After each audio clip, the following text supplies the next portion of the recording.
సంబంధించినటువంటి ముఖ్య నేత జోగినిపల్లి సంతోష్ జూబ్లీహిల్స్ పోలీస్ స్టేషన్ చేరుకున్నారు. ఇప్పుడు మనం విజువల్స్ లో చూస్తున్నాం. So Santosh Jubilee Hills police station చేరుకున్నారు. సో ఆయనతో పాటు పార్టీకి సంబంధించినటువంటి ముఖ్య నేతలంతా కూడా అక్కడికి చేరుకున్నారు. సో ఆయనకు సంఘీభావాన్ని ప్రకటించేందుకు. సో సంతోష్ తో పాటుగా ఆ పార్టీ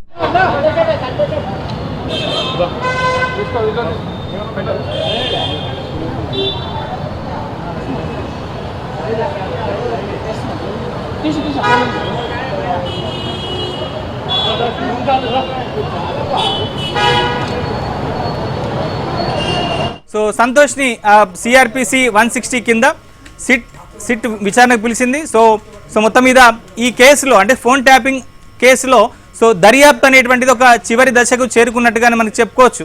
సో ముఖ్యమైనటువంటి నిందితులు ఈ ఫోన్ ట్యాపింగ్ కు పాల్పడేటువంటి నిందితులందరినీ ఇప్పటికే అదుపులోకి తీసుకున్నారు, విచారించారు. సో వాళ్ళందరి దగ్గర నుంచి వాంగ్మూలాన్ని కూడా సేకరించారు. సో వాళ్ళందరినీ రిమాండ్కి తరలించారు. సో వాళ్ళంతా కూడా రిమాండ్ నుంచి బయటకు వచ్చారు.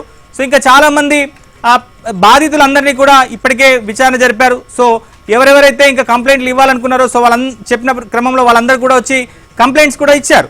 సో ఇక చివరి అంకంగా ఈ ఫోన్ ట్యాపింగ్ కేసు ముఖ్యంగా గత ప్రభుత్వ పెద్దలు ఫోన్ ట్యాపింగ్ కు ప్రేరేపించారనేటువంటి ఆరోపణలు ఉన్నాయి కాబట్టి సో వాళ్ళందరినీ కూడా ఒక్కరొక్కరిగా సిట్ అధికారులు విచారణకు పిలుస్తున్నారు. సో తొలుత బీఆర్ఎస్ పార్టీకి సంబంధించిన ముఖ్య నేత హరీష్ రావును విచారణకు పిలిచారు. సో ఆ తర్వాత పార్టీ వర్కింగ్ ప్రెసిడెంట్ కేటీఆర్ని విచారణకు పిలిచారు. సో ఇప్పుడు కేసీఆర్కి అత్యంత సన్నిహితుడిగా ఉన్నటువంటి కేసీఆర్ బంధువు అలానే మాజీ రాజ్యసభ సభ్యుడు జోగినిపల్లి సంతోష్ కుమార్ను కూడా విచారణకు పిలిచారు. సో ఇప్పటి వరకు జరిగినటువంటి విచారణలో సిట్ అధికారులు తెలుసుకున్నటువంటి ఆధారాలు కావచ్చు లేదా ఆ ప్రశ్నలకు సమాధానాలు కావచ్చు. సో ఇవాళ సంతోష్ విచారణ సందర్భంగా ఏ అంశాలను ఏ ప్రశ్నలను సంతోష్ ముందర సంధించబోతున్నారు. సో దాంట్లో ప్రధానంగా సంతోష్కి ఈ సిట్ ఏదైతే ఈ ఫోన్ ట్యాపింగ్ లో నిందితులుగా గత ప్రభుత్వంలో ముఖ్యంగా ఎస్ఐబిలో కీలకంగా పనిచేసేటువంటి అధికారులతో ఉన్నటువంటి సంబంధాలు ఏంటి, సో వాళ్ళ నియామకాల విషయంలో సంతోష్ పాత్ర ఎంత, ముఖ్యంగా ఈ నిందితులు ఎవరైతే ఫోన్ ట్యాపింగ్ కు పాల్పడ్డారో ప్రభాకర్ రావు కావచ్చు లేదా రాధాకిషన్ రావు కావచ్చు, ప్రణీత్ రావు కావచ్చు, భుజంగరావు కావచ్చు, సో వీళ్ళంతా కూడా బిగ్ బాస్ అలానే పెద్ద ఆయన ఆదేశాల మేరకు తాము ఫోన్ ట్యాపింగ్ చేశామని చెప్పని ఇప్పటికే సిట్ అధికారుల ముందర చెప్పినటువంటి నేపథ్యంలో సో మరి ఆ బిగ్ బాస్ ఎవరు, ఆ పెద్ద ఆయన ఎవరు, సో ఆయన ఆదేశాలను ఈ ఎస్ఐబి అధికారులకు ఎవరు చేరవేశారు, సో ఆ చేరవేసిన దాంట్లో సంతోష్ కుమార్ పాత్ర ఎంత అనేటువంటి అన్ని అంశాలను కూడా ఇవాళ సంతోష్ విచారణ సందర్భంగా సిట్ అధికారులు రాబట్టేటువంటి అవకాశాలు కనిపిస్తున్నాయి. సో మొత్తం మీద అక్కడ పరిస్థితి ఏంటి, సో విచారణ ఎట్లా సాగబోతోంది, సో గతంలో నిందితులుగా ఉన్నటువంటి వాళ్ళందరినీ ఏమన్నా ఇవాళ సిట్ కార్యాలయానికి తీసుకొచ్చారా, రాధాకిషన్ రావు కానీ, ప్రణీత్ రావు కానీ, భుజంగరావు కానీ వీళ్ళని ఏమైనా తీసుకొచ్చారా, సో వీళ్ళతో కలిపి కన్ఫ్రంటేషన్ ఎంక్వైరీ ఏమైనా చేస్తారా, సో విచారణ ఎట్లా సాగుతుంది మా ప్రతినిధి ప్రవీణ్తో మాట్లాడదాం. సో ప్రవీణ్, సో విచారణ ఎట్లా సాగేటువంటి అవకాశాలు కనిపిస్తున్నాయి, ఎందుకంటే ఇది దాదాపుగా ఒక చివరి అంకానికి దర్యాప్తు చేరుకున్నట్టుగానే మనం చెప్పుకోవచ్చు. సో ఇక కేసీఆర్ ను మాత్రమే విచారణకు పిలవడం అనేటువంటిది మిగిలి ఉంది. సో ఇప్పుడు సంతోష్ రావు అనేటువంటి వ్యక్తి చాలా కీలకంగా మారినటువంటి నేపథ్యంలో సో ఆయన విచారణ ఎట్లా సాగేటువంటి అవకాశాలు ఉన్నాయి, సో ఏ క్వశ్చన్స్ ని సంతోష్ ముందర సిట్ అధికారులు సంధించేటువంటి అవకాశాలున్నాయి? కొద్ది నిమిషాల క్రితమే మాజీ ఎంపీ సంతోష్ రావు సిట్ కార్యాలయానికి చేరుకోవడం జరిగింది. ప్రస్తుతం సిట్ కార్యాలయం వద్ద పోలీసుల హడావిడి చూడొచ్చు. మరోవైపు బీఆర్ఎస్కి సంబంధించినటువంటి నేతలు కూడా కొంతమంది కార్యకర్తలు సంతోష్ రావుతో రావడంతో వారందరినీ కూడా ఇక్కడి నుండి పంపిస్తున్నటువంటి పరిస్థితి కనపడుతుంది. ప్రస్తుతం సంతోష్ రావు నుండి కొంత కీలకమైనటువంటి సమాచారాన్ని రాబట్టాలి అనేది ప్రస్తుతం సిట్ భావిస్తుంది. ఎందుకంటే మ్యాక్సిమం ఈ సిట్ అంటే ఇప్పటి వరకు ఎస్ఐబికి సంబంధించినటువంటి వ్యవహారాల్లో కావచ్చు, ఎస్ఐబి చేసినటువంటి ఫోన్ ట్యాపింగ్ వ్యవహారంలో సంతోష్ రావుకు అన్ని విషయాలు తెలుసు అనేది ప్రస్తుతం సిట్ భావిస్తుంది. అందులో భాగంగానే సిట్ అంశాలకు సంబంధించి విచారణ జరిపేటువంటి అవకాశం అయితే కనపడుతుంది.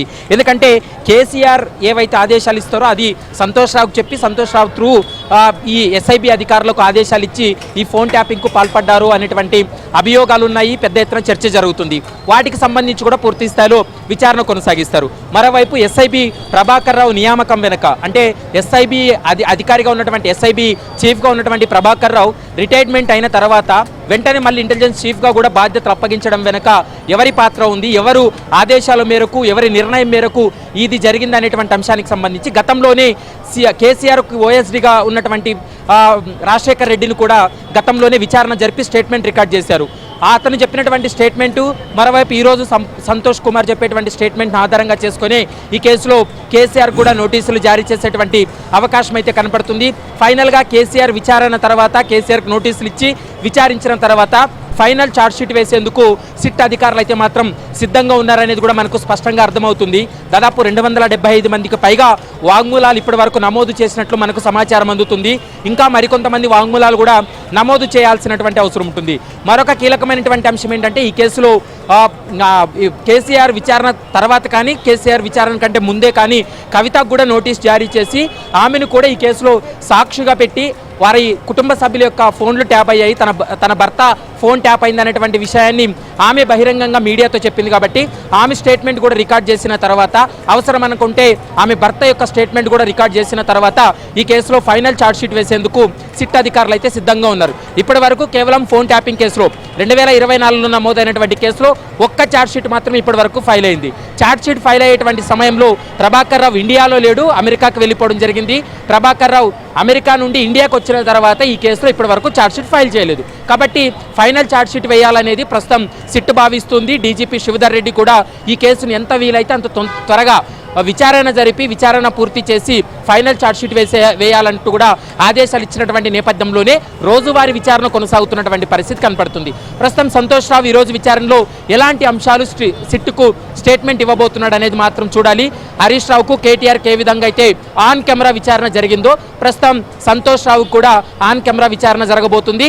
మరోవైపు సిట్ అధికారులు కూడా ఈ కేసులో ఇన్వెస్టిగేషన్ ఆఫీసర్గా ఉన్నటువంటి వెంకటి గుర ప్రస్తుతం సిట్ కార్యాలయానికి చేరుకోవడం జరిగింది. మరికొద్దిసేపట్లోనే విచారణ ప్రారంభమయ్యేటువంటి అవకాశం అయితే కనిపిస్తుంది. అయితే సంతోష్ రావు లోపలికి వెళ్ళేటువంటి సమయంలో సిట్ అధికారులు ఇచ్చినటువంటి నోటీస్తో పాటు మరికొన్ని డాక్యుమెంట్లను తీసుకొని లోపలికి వెళ్ళారు.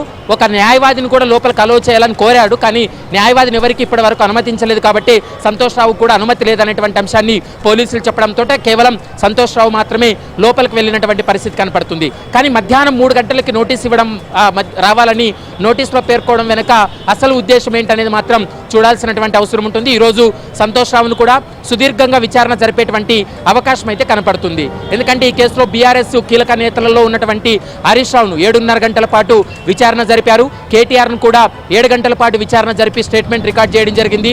కానీ వాళ్ళు సిట్ విచారణ తర్వాత మీడియాతో చాలా అంశాలను కూడా పంచుకోవడం జరిగింది.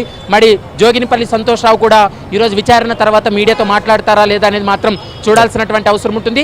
మరోవైపు జోగినిపల్లి సంతోష్ రావు ఇచ్చేటువంటి స్టేట్మెంటు ఇచ్చేటువంటి వాంగ్మూలం తర్వాత ఈ కేసు మరొక కీలక మలుపు తిరిగేటువంటి అవకాశం అయితే కనిపిస్తూ ఉంది. అతని స్టేట్మెంట్ తర్వాత కేసీఆర్ విచారణ తర్వాత ఛార్జ్షీట్ ఫైల్ చేసి ప్రాసిక్యూషన్ జరిపేందుకు కూడా పూర్తి స్థాయిలో సిట్ అధికారులు అయితే మాత్రం సిద్ధంగా ఉన్నారనేది మాత్రం మనకు స్పష్టంగా అర్థమవుతుంది.